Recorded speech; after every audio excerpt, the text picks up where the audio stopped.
The ferry steams away from the wharf, leaving the historic city of Istanbul behind.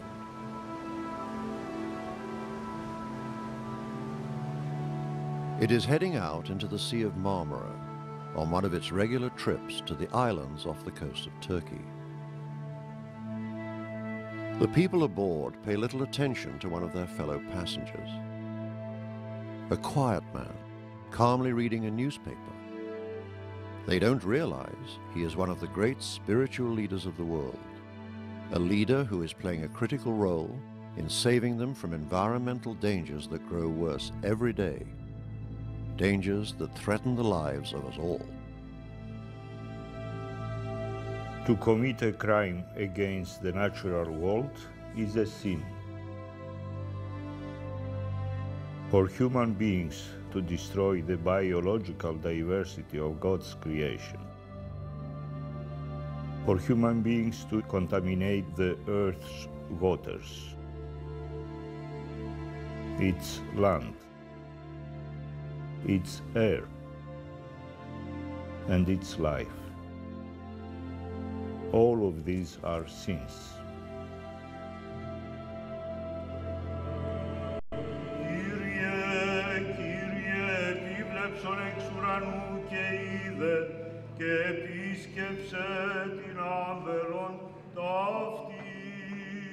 The Ecumenical Patriarch Bartholomew is the anointed leader of the Orthodox Church, the oldest of the Christian religions. A family of independent churches with 300 million followers. From his first days in office, he has made the environment a vital spiritual mission. His dedication to saving the earth has earned him the title, the Green Patriarch.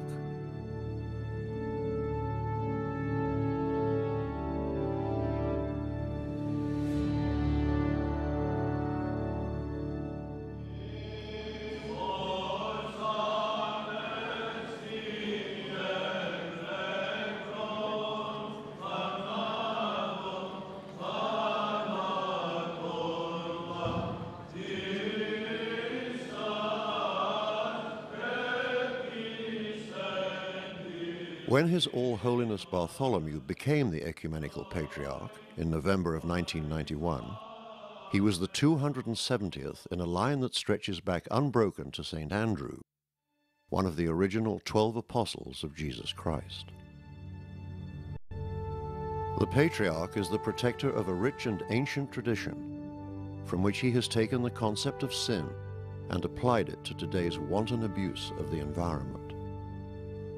To persist in the current path of ecological destruction is not only folly, it is a sin against God and creation. Until recently, the normal view would be, well, sin only concerns what you do to other people. But it was stated very clearly, what you do to the animals, to the trees, to the air, the earth, the water.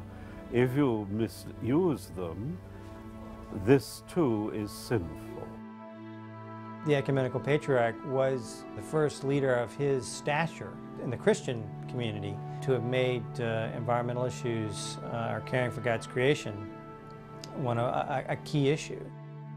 When some of his early pronouncements came out, I was quite aware of them because not too many senior religious leaders had said anything, about caring for God's creation up until that point. If we start now, if those who go to confession, confess their sins and so on, if they start confessing sins against the environment, this will be a success, an immense success. It's a revolution.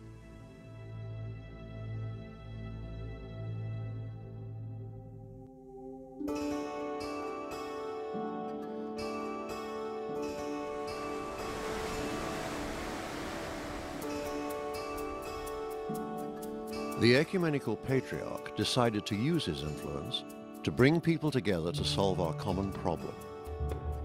He'd connect people who had the power to save the environment to those who had the knowledge. He would bring together scientists, religious leaders, government officials, media representatives, and ordinary citizens in a series of shipboard symposia. They'd share information on the environmental crisis and pool their combined expertise to find solutions. What is interesting about the Orthodox Church initiative is that, as far as I am aware, this is the only group where the initiative is either being actually taken by or at least involves the very highest church authority. I don't remember any other patriarch doing this, not a patriarch, not a pope, not a Protestant leader, not a Jewish leader, nor anybody from the Muslim world or any other world who stood up and said, this is a moral imperative, we've got to do something about it. The Patriarch's plan was very simple, but as it turned out, not so easy to execute. His guests were people who had never before had the occasion, or perhaps the desire, to talk to each other, particularly the religious leaders and the scientists.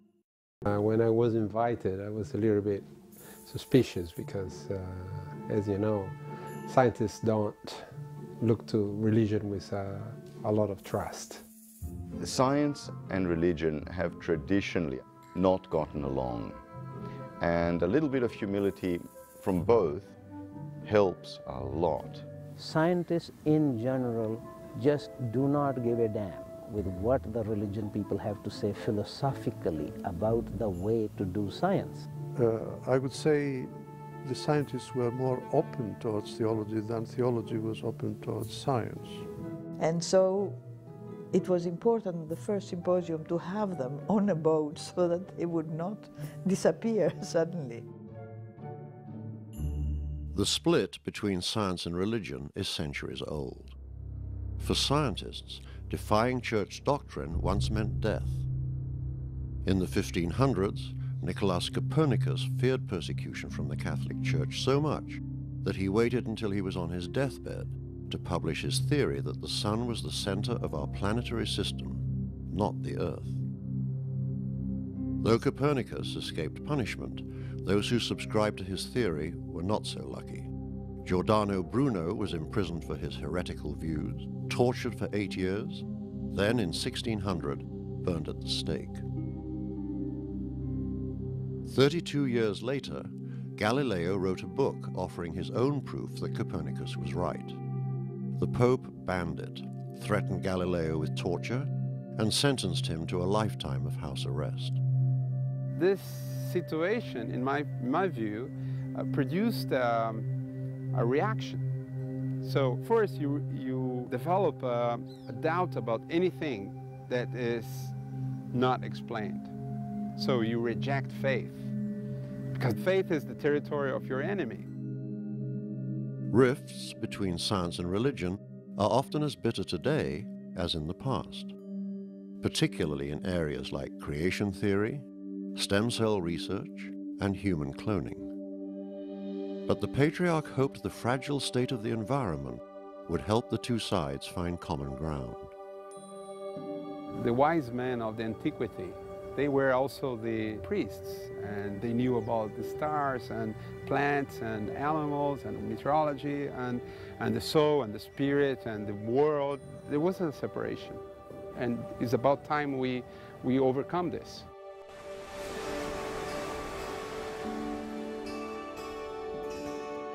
The Ecumenical Patriarch began his campaign to save the environment by taking his influential guests to some of the world's worst environmental hotspots.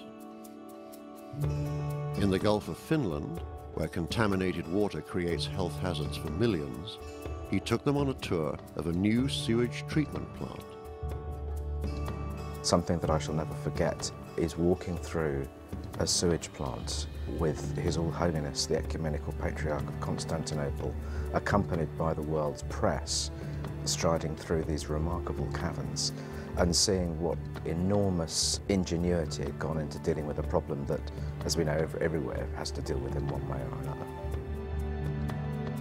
In Porto Romano, Albania, the Patriarch brought his guests to an abandoned chemical factory. The site is so polluted that those living nearby daily absorb deadly poisons through their skin.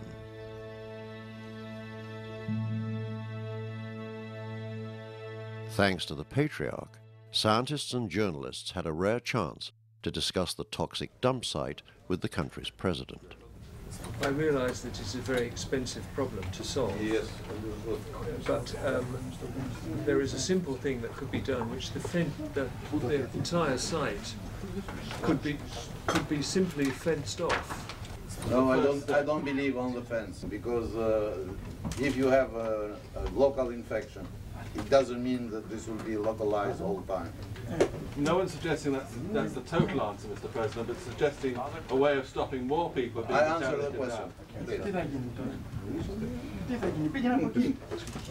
Other questions? In the Amazon, the Patriarch and his guests became eyewitnesses to the destruction of the rainforest. We came to see and to learn, to see with our own eyes.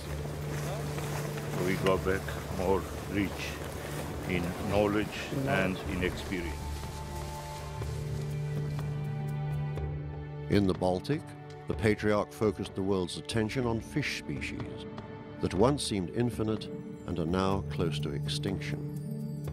There was a day, not so long ago, where people talk about that the sea is not possible for man to empty the sea. Everyone talked about it. Sea is so big that it's not possible for us to take away the resources. Today, everyone say it was wrong. You know, they catch it up to 1 million tons of codfish, and then it's going down, going down, going down. And when it's reached around 150,000 tons, and it's never been restored. Even fishery is stopped, the cod is not coming back. And in Greenland, he took his guests to the edge of a fjord to watch million-year-old glaciers melting into mist.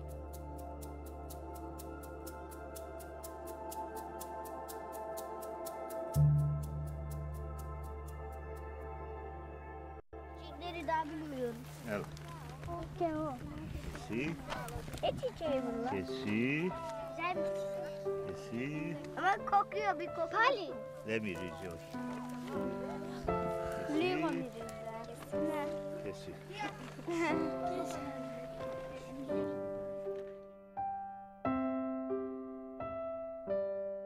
Even while facing the worst of the problems, the Patriarch rarely misses an opportunity to enjoy the world he's working so hard to save.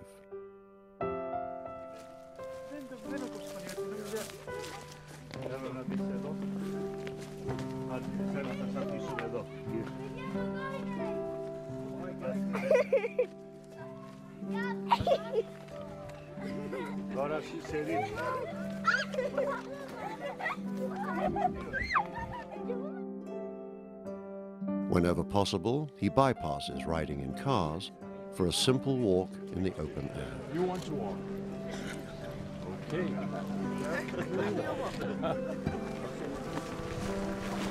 I like to walk.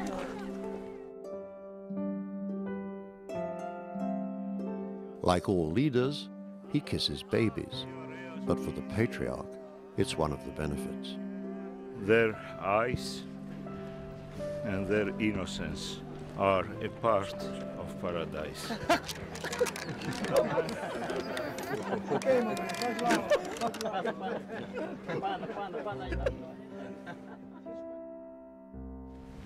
Good morning.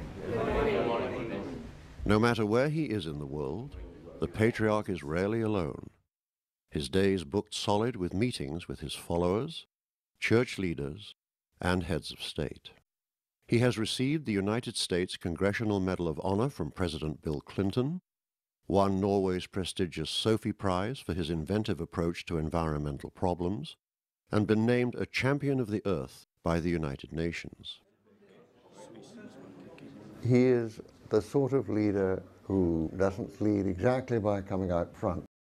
He leads by advice, above all by encouragement.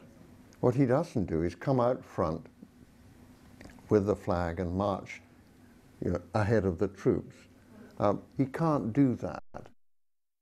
He can't do that because the Patriarch is the calm center of a political storm, the eye of a conflict between East and West that began long ago. The Orthodox Christian faith was founded in the ancient city of Byzantium, which became Constantinople in the 4th century AD under the reign of Constantine the Great, the first Roman emperor to convert to Christianity. Gradually, the Byzantine Empire, created by Constantine, gave way to the rule of the Ottoman Turks. After the fall of Constantinople, the Patriarch continued to be regarded by the Turkish Ottoman authorities as the head of the Orthodox people. And so Constantinople retained its importance right up until the 20th century. In the turmoil following the First World War, with the demise of the Ottoman Empire and the establishment of a Turkish Republic, more than 1 million Orthodox Christians were expelled from Muslim Turkey in the 1920s. This meant that the Patriarch lost most of his local flock.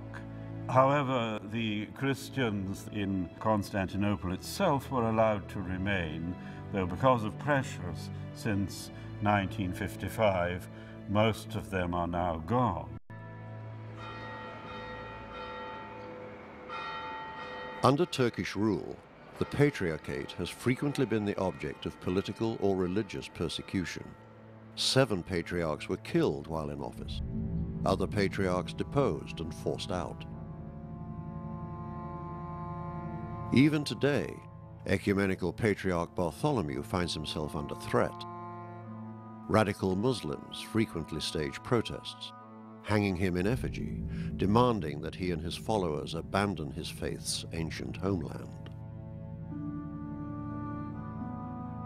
There is no doubt that the Patriarch's position at the moment within Turkey is a difficult one.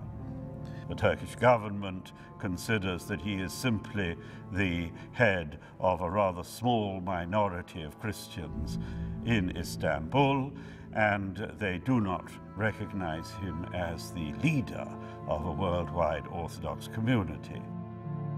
It's been sometimes suggested that because of pressures from the Turkish government, restrictions on the Patriarchate's work, he ought to move somewhere else. I believe he would not wish to move. If he were expelled, that would be another question, but he would feel it is his duty and his privilege to remain where he is and support the local Greek community who are his flock in the city of Constantinople itself.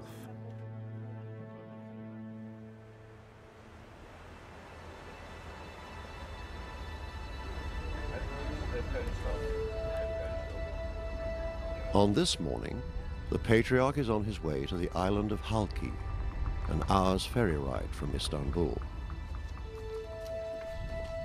There, a horse-drawn carriage takes the Patriarch up to the top of the island, up to a hill called Hope.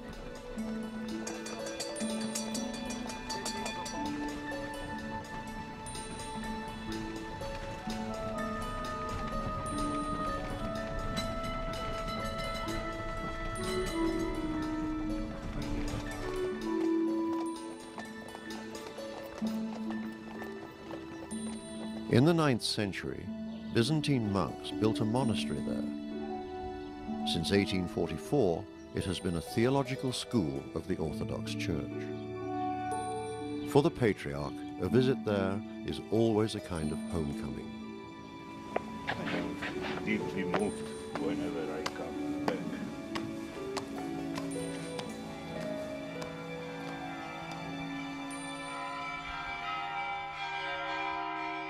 Over the years, the school has educated hundreds of the Church's top religious leaders, including 12 ecumenical patriarchs, the Patriarch Bartholomew among them.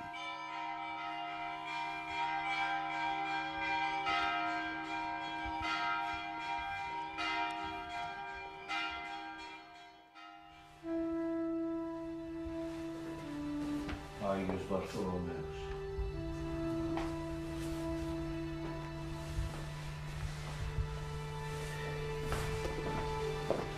He came to Halki for the first time when he was 17 and spent 11 years of his life here, 7 as a student and 4 as a teacher.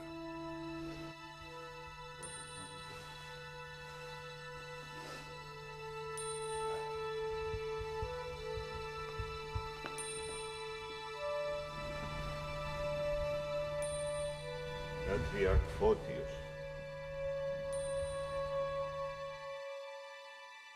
The Patriarch was born on an island very similar to Halki, on the small island of Imbros in the Aegean Sea. There, he first learned to treasure the natural world. In Imbros we had goats, sheep, cats, donkey. Here at Halki, the Patriarch can take a moment or two to revisit his youth.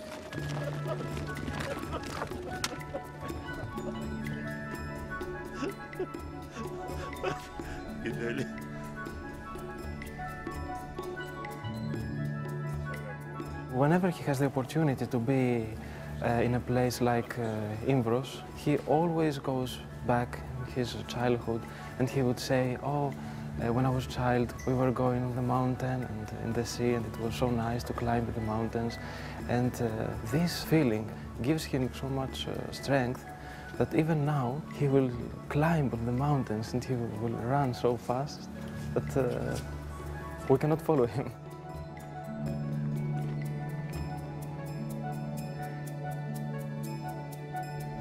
This is the Easter flower, Paschalιά.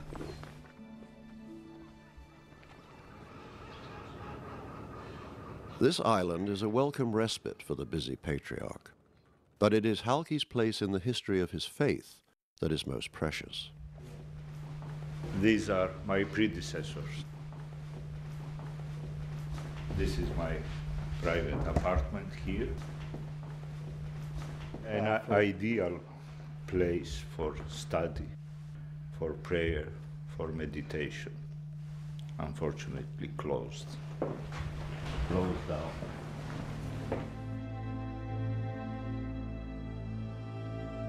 More than 100 Orthodox Christian students used to fill the classrooms here at Halki. But the school is empty now. Only a few caretakers tend the grounds.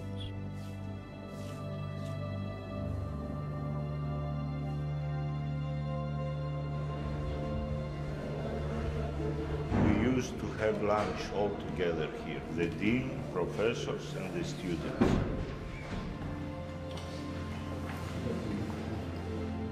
In 1971, the Turkish government ordered the school shut down, and it has remained closed ever since. Χριστέ ο Θεός ευλόγησον την πρόσιν και την πόσιν των δούλων σου, ότι Άγιος ή πάντοτε νυν και αεί και εις τους αιώνας των αιώνων.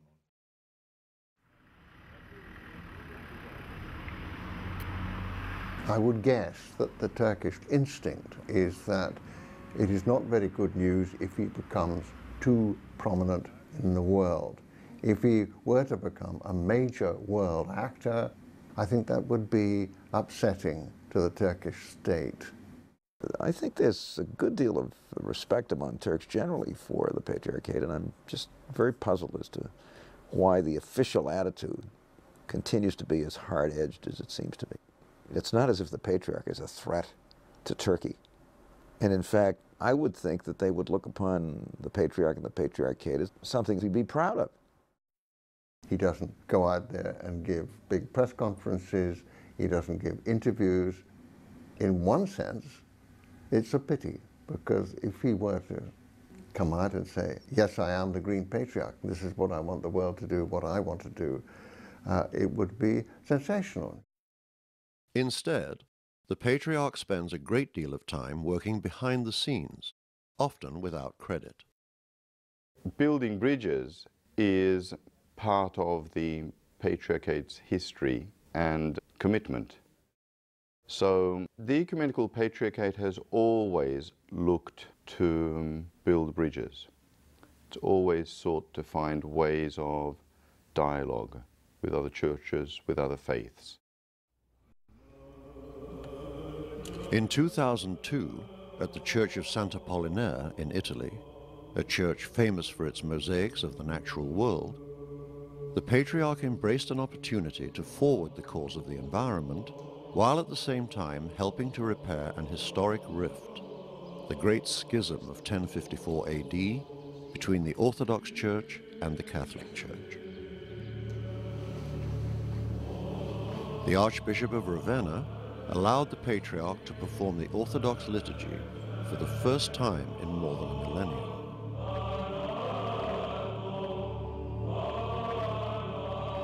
With every hymn, every prayer, history was being created, division was being healed.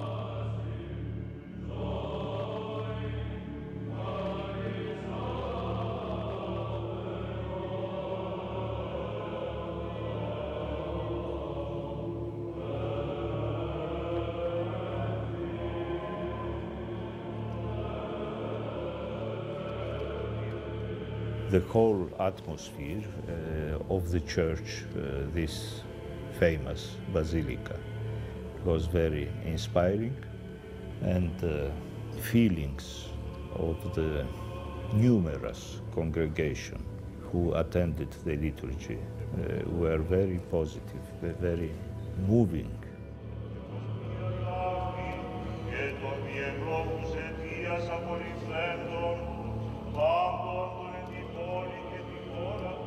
I was deeply moved. I think most people there were deeply moved. It was an extraordinary, remarkably rewarding event, which symbolized perhaps more than anything else the coming together of religions. It was historic, but I hope and pray that it was also prophetic, a sign that perhaps the concern for the environment is going to bring the great churches together again. Soon after the ceremony in Ravenna, the Green Patriarch gained a powerful ally. Pope John Paul II agreed to sign a common declaration on environmental ethics via satellite link from Rome. Il nostro incontro, anche se a distanza, ci permette di esprimere insieme la comune volontà di salvaguardare la creazione.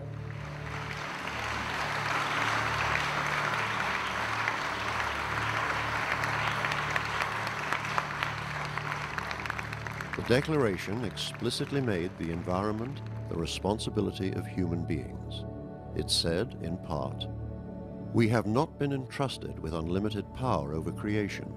We are only stewards of a common heritage."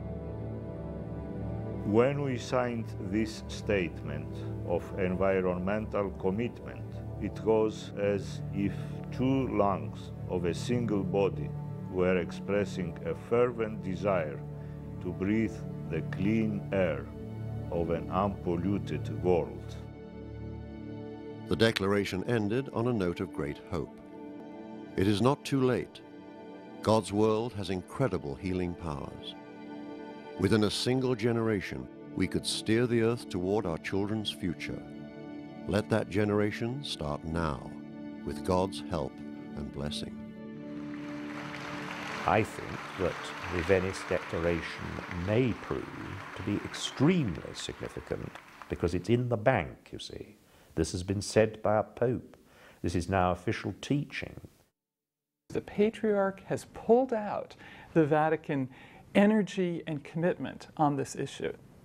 The Patriarch has led, the Vatican has responded, and that kind of collaboration between religions ecumenically, I think, is an example of how effective this movement can really be.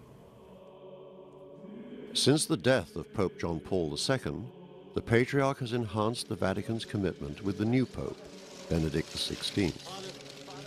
In 2006, the Patriarch and the Pope signed another joint declaration emphasizing As religious leaders, we consider it one of our duties to encourage and to support all efforts made to protect God's creation.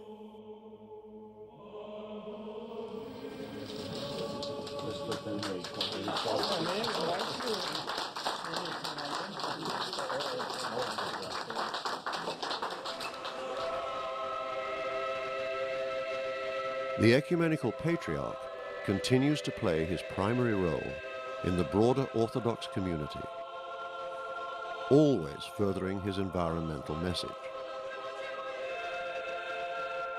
Here in Kiev, the capital of the Ukraine, His All Holiness leads a liturgy assisted by Patriarch Alexei of the Russian Orthodox Church. This divine liturgy celebrated the 1020th anniversary of the founding of Orthodoxy in Kiev.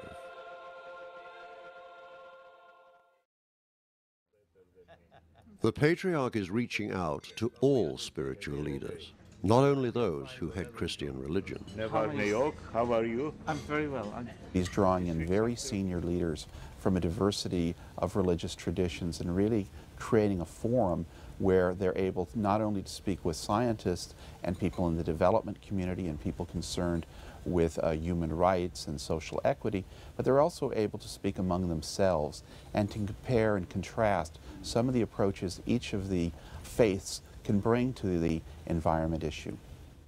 In Paris, he spoke so strongly about Islamic tradition in protecting the environment. And coming from an Orthodox patriarch, that was very important. When we hear people from different religious orders speaking about other religions in a very positive manner, in an open manner, and he does that, I've seen him. In the Amazon, the Patriarch took the unprecedented step of inviting indigenous people to join him, an act criticized by some of his own followers. Centuries ago, the arrival of European conquerors decimated the indigenous populations, dismissed their spiritual beliefs, enslaved them, and converted them to Catholicism, sometimes forcibly. On this occasion, however, the Patriarch made it possible for shamans to stand side by side with Orthodox Christians, Catholics, and Protestants. They were very happy and satisfied that we respected them and their traditions. The view of this native Amazonian Indian to bless a guy from the Catholic Church like he did today with grace and kindness was so powerful, because this is a representative of an institution that signified their suffering for 500 years. And now this guy here comes there, very symbolic, in the Amazon River, and blasts the representative of the church. In the last analysis, it was proved that we need each other.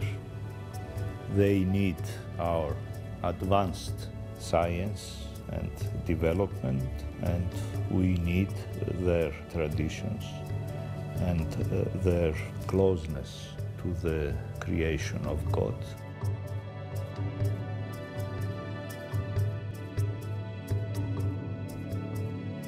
The Patriarch has been championing the environment for almost 2 decades now. The long years of effort are paying off. The Green Patriarch can now count numerous success stories. The spotlight the Patriarch put on Porto Romano has helped persuade the World Bank to spend $5 million to clean up the toxic chemical site. One could argue that that would never have happened if the symposium hadn't visited the place and embarrassed the president into taking some action. In Brazil, the Patriarch connected scientist Antonio Nobre with environmentalist Gerard Moss. Together, they created a project that involves measuring the water-bearing air currents high above the Amazon rainforest, currents they call flying rivers. You could test and check how the Amazon is pumping water vapor in the air. And this gets carried away through on the wind and brought to the areas that otherwise would be desert. And this project is now taking off, and it will be a series of programs in the Brazilian TV.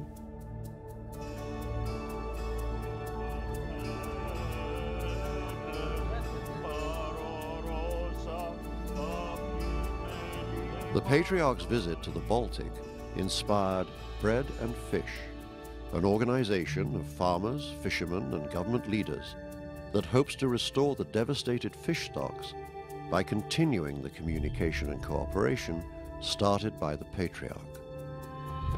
He has been able, with his moral authority, to create a dialogue and create a new movement.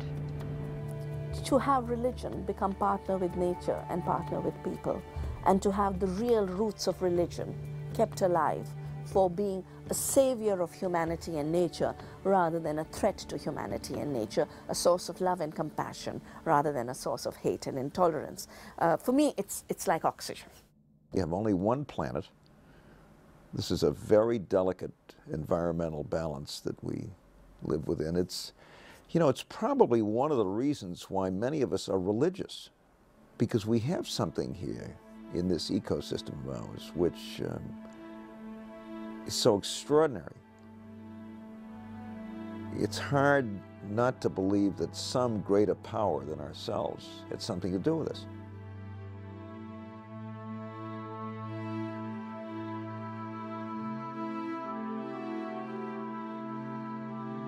Though the Patriarch has accomplished a great deal, more needs to be done. Scientists tell us we have less than 10 years to curb greenhouse gases and limit global warming. Otherwise, it will be too late. We're going to lose unless someone can bring massive numbers of people into the discussion. And I believe that the best way to do that is going to be the religious community. We, people of religion, have to inspire more and more our faithful, to give them a good example.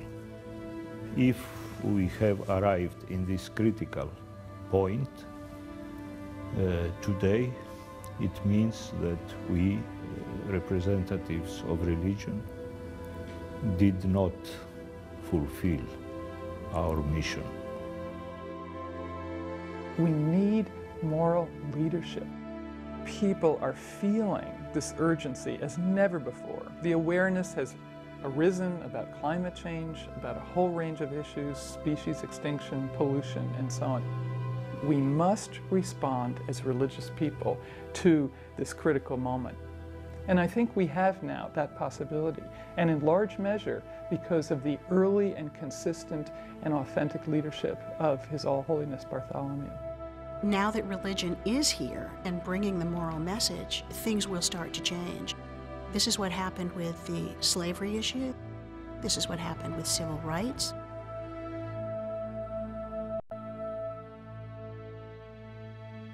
As Orthodox Christians, we use the Greek keros to describe a moment in time which has eternal significance.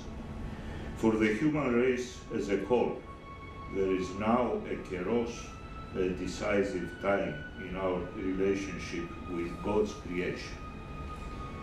We will either act in time to protect life on earth from the worst consequences of human folly, or we will fail to act.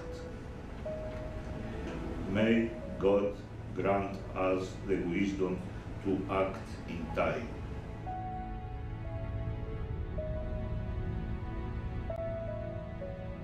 On a cloudy September day, a passenger ship cut through the waters of the Arctic Ocean off the coast of Greenland. On the deck, the Ecumenical Patriarch gathered religious leaders from nearly a dozen different doctrines. They stood silent, each in his or her own way, sending a prayer to the infinite.